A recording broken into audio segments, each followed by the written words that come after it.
Thank you, Robin, and for having me here. I'm very excited to be part of this event, and hope everyone has a great event today. So let me share my screens. So this is an exciting topic, which is that of what's called as modernizing procurement. And it has been a topic of discussion, certainly within Unilever, for a few years now, because we have been sort of thinking about how do we create a purpose-led and future-fit procurement organization which keeps pace with what's going on around us. And when I was preparing for this presentation a few months back, now when I look back on what I was planning to speak about, it almost seems prophetic, given some of the changes which we all know has happened in the last couple of months. But before I sort of go there, I would start first with what not just us in Unilever, but also in many FMCG companies, I'm sure, we start with what our consumer needs are. What do our consumers want? How have their needs changed? Because that defines any sort of transformation that we want to do in our functions or our organization. So I think the first, when it comes to consumers, it's become everything for me. There is massive amount of customization of product, whether it's the kind of content you watch on Netflix, which is completely customized to your preferences or your profile, whether it's a cup of coffee with flavors which are attuned towards the needs of a variety of consumers, or many other things, down to the extreme of, let's say, cans of Coke, which might have your name printed in them. And then after, the what is customized, consumers also have preferences in terms of when they want it, at what price they want it, and where they want it, which has led to, as we all know, a complete change in terms of preferences towards online retail, and also an explosion in various kinds of convenience retail store outlets. The era of the big mega stores, discount stores, is almost practically gone. And then finally, it's also about when consumers look at goods and services, it's not about how they use them or utilize them. They want to experience them.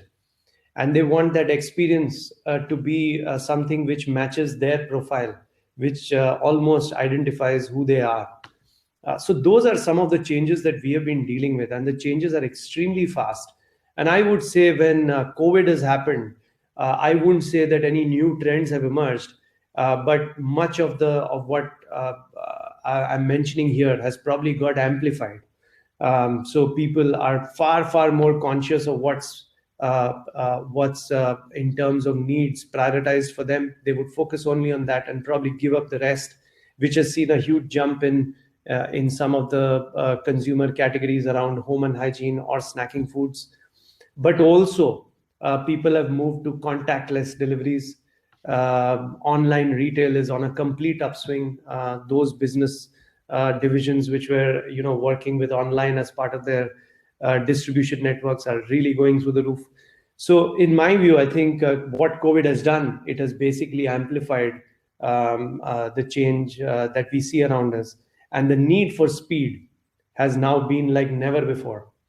And implications to supply chain, closer to home to my function, is that the only way we can operate with scale and scope that we have in some of our organizations and for some of the kind of consumer offerings that we give can only be through digitally rewiring the entire organization, which can not only help us be more connected digitally to what the consumers want, but also enable our value and supply chains to be totally digitally connected, remove certain silos, have processes which have different models now compared to the traditional ones of the past, and actually have an end-to-end supply chain which runs far more as an agile ecosystem than the linear supply chains of the past. Yeah. And closer to home, what does that mean in terms of procurement? What that meant is that for us, the digital transformation that we were envisaging for procurement is now more crucial than ever before. And in that aspect, we've been working on it for a while. Of course, it's got accelerated now, but there are basically four fundamentals that we look at when we look at our digital transformation agenda. The first is how we engage with our partners and our suppliers. I'm sure a lot of other companies, as well as us, today have complex interfaces, multiple interfaces where we engage with our suppliers.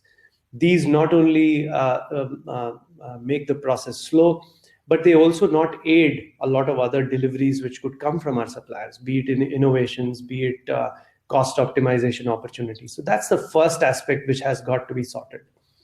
The second is how we utilize this digital infrastructure to release time for our buyers.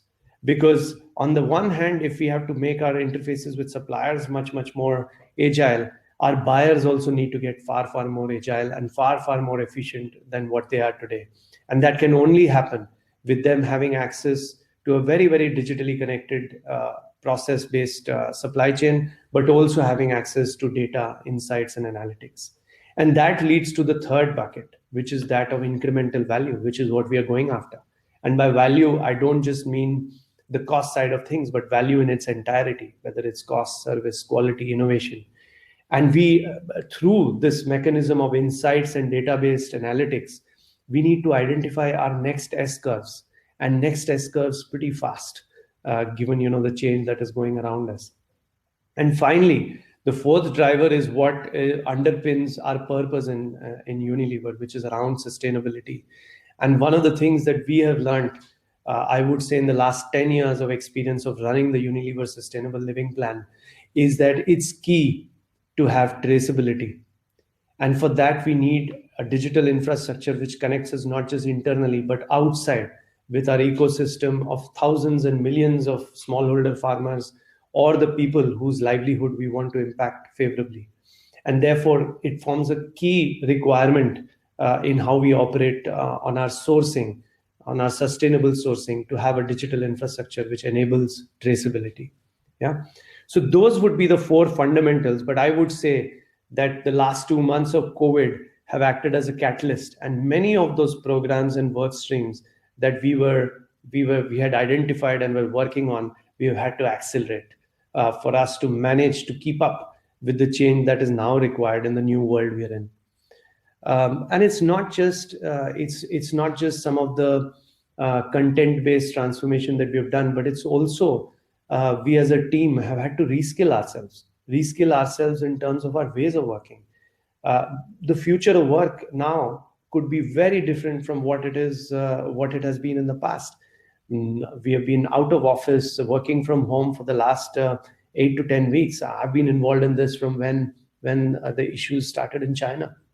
And therefore, that has changed how we work in the office. And not just in terms of our ways of working, but the kind of tools that our teams are using. Now, all of this, in a way, I would say the last couple of months to me and the leadership has given one major learning. And that has been that if we have to thrive, I won't use the word cope, but I would say thrive and grow in these times of change, which are never going to be as slow as today. There are two major factors which have to be part of our transformation towards a new future-fit procurement organization. One is, as I spoke, our digital infrastructure has to be absolutely state-of-the-art, which gives us data, analytics, insights, which can unlock value and fast. And second, I think we have to focus on our talent. One of the things I noticed in the last couple of months is that our talent, which has been open to learn new skills and to get equipped with newer methods and tools which have helped them unlock value in these times while working from home, are the ones who have succeeded the most. So to my mind, those would be the two crucial factors if we have to look towards designing a future organization which is future fit, and as we started with the presentation, more modernized. And I'd like to end this short talk with something which I feel very deeply ever since I heard it, is that the illiterate of the 21st century are not going to be those who can't read or write, but are going to be those who cannot learn, unlearn, and relearn. And I would like to leave that message with not just us as individual professionals, but also organizations. It should be something we should remind ourselves of every day if we have to achieve any transformation which makes us future fit and relevant.